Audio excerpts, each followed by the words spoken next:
Hey, Boy Manning here. Welcome to the Garn Report. We have arrived in Miami. CLNS Media Celtics All Access. Josue Pavone will be along shortly, and the Celtics and Heat hosted shootarounds here at FTX Arena, and Ime Udoka reliving some bad memories from his Spurs days, trying to create some good new ones here as the Eastern Conference Finals get underway. 8:30 tip-off, close to 8:45. All eyes going to be on Marcus Smart, as his mid-foot sprain put him in a boot, as Josue Pavone first reported after Game 7 just 2 days ago after the Bucks and Celtics met. Swelling, still an issue, pain, a lot of tenderness in the area. Even though Woj reported the MRI came back clean, still I think plenty of concern for Smart going into this series. Now, Kyle Lowry, hamstring injury has been ruled out as well for Game 1.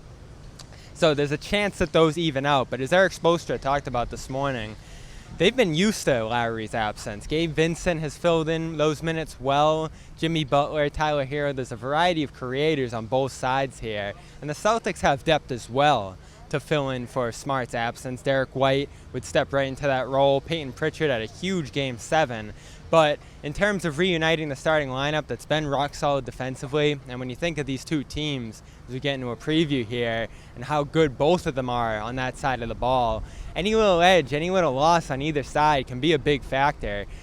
Heat have a variety of schemes that they can go to, I think, to replace Lowry, and whoever ends up missing, this is the most shape-shifting team, is the way Spo put it. And he's continued to put it throughout these playoffs. They beat the 76ers in 6 games, blew through the first round against the Hawks without Butler and others playing there. So you look at a loss like Lowry, you know that the Heat are going to be able to sustain that. Not the same deal for the Celtics. Smart has been a critical piece to their passing in particular. You think of the defensive impact he has. It's more offensive where they might feel it the most, especially as they try to keep the ball moving against a variety of looks that the Heat are going to throw at them there. And you think of a foot injury, Celtics haven't characterized as Liz Frank. Mid-foot sprain is the word they've used. I'm not sure what the real difference is there.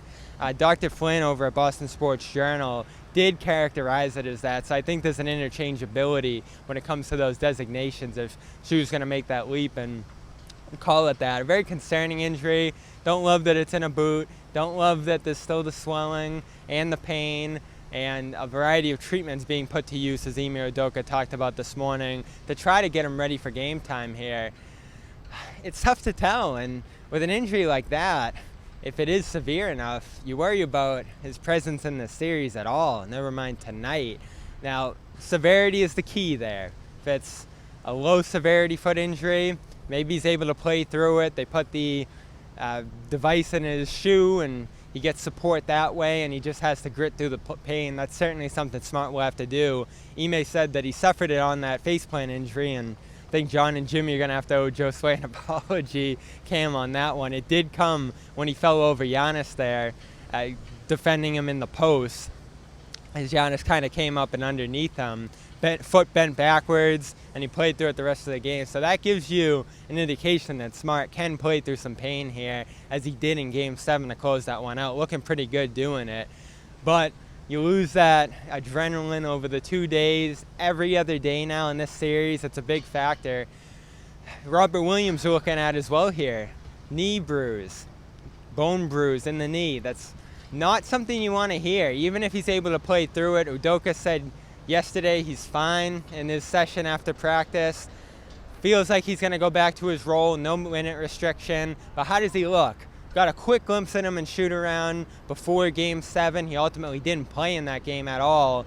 I do buy that they wanted to keep the rotation the way it was and continue to do things on both ends of the court that they were doing well in Game 6 between Tice, Horford, as well as Grant Williams. But you're going to need Rob here on that back line, and you're going to need him to be himself, particularly in that defensive role, playing off of P.J. Tucker, defending the back line, being that last line of defense against Miami's pick and roll and all of that movement that's so deadly. Rob's much more valuable in this series than last one, where he was picked out a little bit, put in the foul trouble, guarding Giannis a lot one-on-one. That wasn't what you were looking for from him. Here, against all that Heat movement, I think he's going to be one of the keys to this series. So his availability, everything as well. Heat, Lowry's out, Strus, Vincent, a handful of guys, PJ Tucker, they're all on the injury report as they have been throughout much of these playoffs, but those guys have ultimately suited up every time that they've appeared there, so not too much of a concern there. So Lowry out, Smart questionable, Rob Williams back in action for the Celtics. Game 1, 8:30 Eastern, right behind me, FTX. I know it is American Airlines. Still discovering the city here. I'll keep you up to date on all my adventures in Miami Beach, Florida, as Celtics CLNS gives you all coverage of the Eastern Conference Finals. Celtics post-game going live tonight. Stick with us late night, as well as our coverage on Celtics CLNS on Twitter, CLNS Media on Instagram. I'm Bobby Manning, live outside FTX in Miami.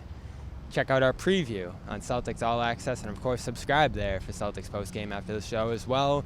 Show some love to com.com/Garden, 40% off a premium subscription.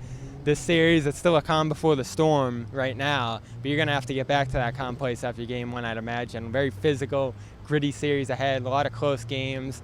Calm's essential come playoff time to get some sleep after these games, especially if it's an ending that you don't like on either side of this. Com.com/Garden, 40% off a premium subscription. HelloFresh, they're back. HelloFresh.com, playoff 16. 16 wins to win a championship, 8 down. HelloFresh is going to give you 16 free meals, 3 free gifts. We've been telling you all about it throughout the playoffs, and it's a great deal. Deliveries come right to your door, all the ingredients you need, prepackaged, instructions, a variety, dozens and dozens of meals, and it all comes, as they say, fresh to your door. Easiest meal kit, that's why it's America's #1 meal kit. Go try it out, no downside. You're hoping the Garden Report, you're hoping CLNS, HelloFresh.com/playoff 16.